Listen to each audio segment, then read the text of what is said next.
Bonjour monsieur, présentez-vous à nos internautes. Bonjour, je suis Mohamed Adebayor, chef de cellule incubation et développement de talents au sein de l'Université virtuelle de Côte d'Ivoire. Parlez-nous un peu du concept de hackathon et plus précisément ceux organisés par l'ICESCO et le MAS.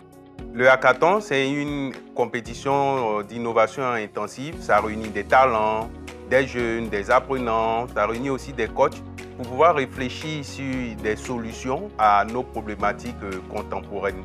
Donc généralement, ça part entre 48 et 72 heures pour sortir une solution. En ce qui concerne les hackathons MAS et le hackathon de l'Organisation du monde islamique pour l'éducation, la science et la culture, ce hackathon a été organisé en fait pour trouver des solutions adéquates pour révolutionner notre agriculture. En ce qui concerne le MAS, le thème c'était plutôt pour trouver des solutions adéquates pour révolutionner la mobilité urbaine à travers l'IA et les technologies spatiales. Quels ont été les principaux objectifs de l'UVCI en soutenant ces hackathons et pensez-vous qu'ils ont été atteints?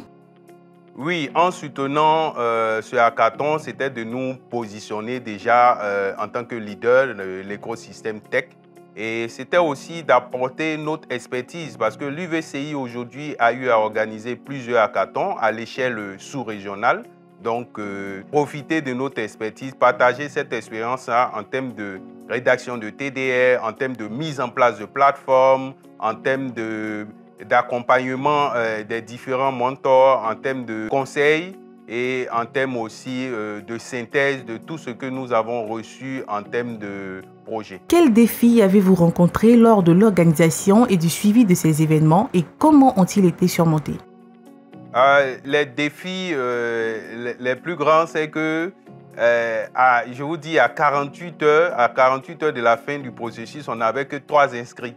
Et ça, c'était un peu difficile dans la mesure où nous avons fait une communication à outrance.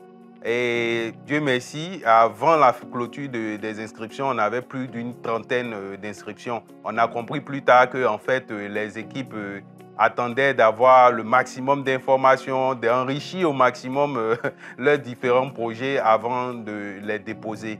Donc, ça nous a inquiétés, mais vers la fin, tout est rentré dans l'ordre parce que nous avons mis en place une plateforme assez responsive qui a permis à tous ces porteurs de projets, tous ces participants-là de pouvoir postuler et de pouvoir suivre aussi l'évolution de leur candidature jusqu'à la mise à disposition des 10 derniers finalistes. Dites-nous, quel impact concret ces hackathons ont-ils eu sur la participation et sur l'écosystème numérique? Oui, l'impact, c'est que vous venez pour vendre votre projet. Donc, c'est en termes de leadership, ça les forge parce qu'ils viennent pour présenter devant un parterre d'invités, un parterre de business angels aussi. Et ça renforce aussi leurs capacités et la cohésion d'équipe parce qu'ils travaillent avec plusieurs personnes qui n'ont pas les mêmes compétences. Donc, en ce qui concerne l'écosystème tech, c'est qu'aujourd'hui, on se positionne comme la structure sur laquelle plus ou moins on devra s'appuyer pour lancer aujourd'hui tout ce qu'il y a comme initiative sur l'IA et les technologies spatiales. Il faut préciser aussi que l'UVCI aujourd'hui abrite la chaire UNESCO IA. Pouvez-vous partager une ou deux histoires inspirantes de projets ou d'innovations qui ont émergé grâce à ces compétitions? Oui, le coup de cœur du jury qui malheureusement n'a pas été parmi les 3 premiers, c'est Cacao Elf.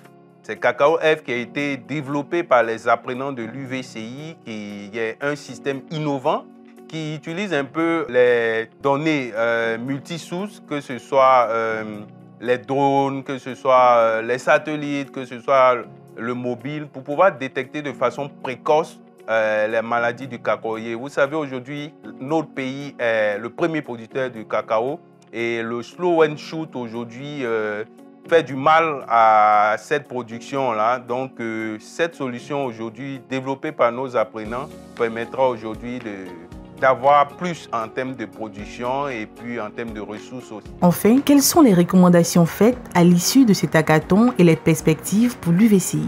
Les recommandations principales, c'est déjà communiquer sur ce hackathon. On l'a fait, on continue toujours à travers cette interview que vous nous accordez. Et il y a aussi le fait que nous allons organiser un hackathon sous-régional qui va permettre de réunir toutes les compétences au niveau de l'IA dans toute la sous-région, au niveau aussi des technologies spatiales, pour pouvoir adresser des solutions que nous avons déjà répertoriées et puis les booster pour pouvoir améliorer aussi les conditions de vie des populations. Merci d'avoir répondu à nos questions. Merci à l'UVCI, merci aussi à la Web TV, merci aussi au président de l'UVCI.